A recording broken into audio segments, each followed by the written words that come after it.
Oasis Audio presents Midnight Jesus by Jamie Blaine.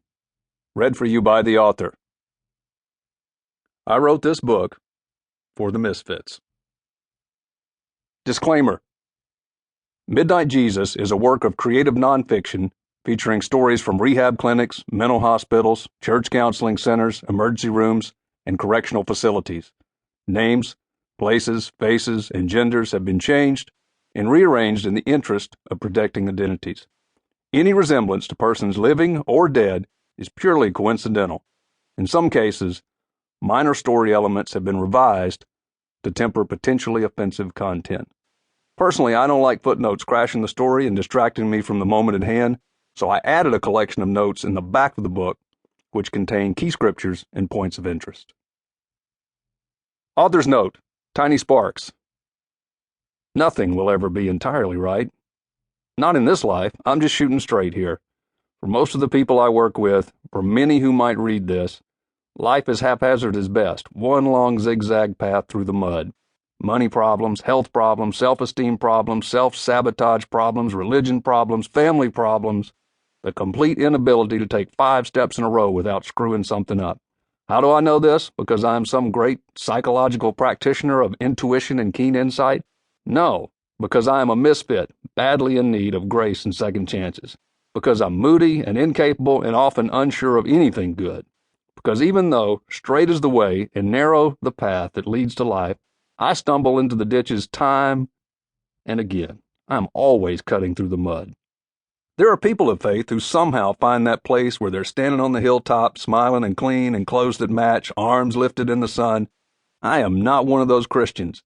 I am Peter cursing and falling beneath the waves, Noah fed up and drunk, Thomas doubting, David tiptoeing to get a second peek, Jonah at midnight in the belly of the whale, and Elijah calling down bears. I am mismatched and muddy and ragged, and if there is a hill, I'm falling down it backward with both feet in the air. In other words, I'm one of you, one of us. And even though I know full well that nothing in this life will ever be entirely right, I do believe with all my troubled heart that even with the simple grace and the flimsiest, most ramshackle faith, I can keep moving, pressing on, holding to the good, and trusting that there's something more than just this life. Grace and faith usually have to catch me unaware. They arrive not so much through sermons or lectures or 4-point plans, but through stories. No big insights, just little epiphanies, tiny places where the light breaks through.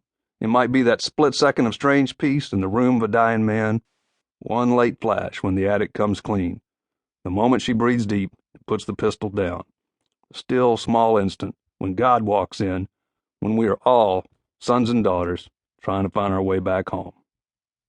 This is a book of those snapshot moments, when just for a little while, it feels as if things really could be all right. Introduction: Shotgun Jesus and the Empty Spaces.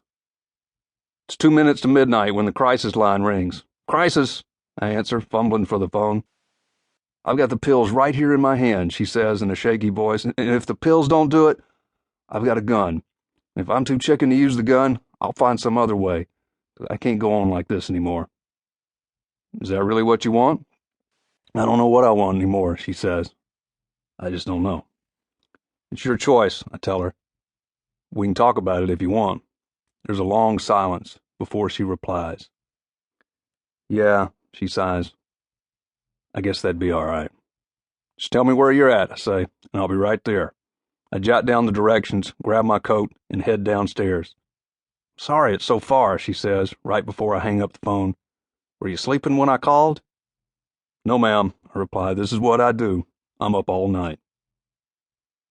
It's late, and I'm driving down a long, dark road, thinking about the places I've been. Jesus is riding shotgun. Sometimes he talks, and other times he just listens and looks out the side window. Late night in a dark car is a good time to think deep, talk to God about life, the leftover pieces and all the empty spaces between, about faith, hope, love, and the seemingly broken state of all things, about grace and the lessons learned. Sometimes I try to sweep the pieces of my life into little piles, thinking some sort of big picture should emerge and things will finally start to make sense. I started out DJing in dive bars and roller rinks, for rock and gospel radio stations.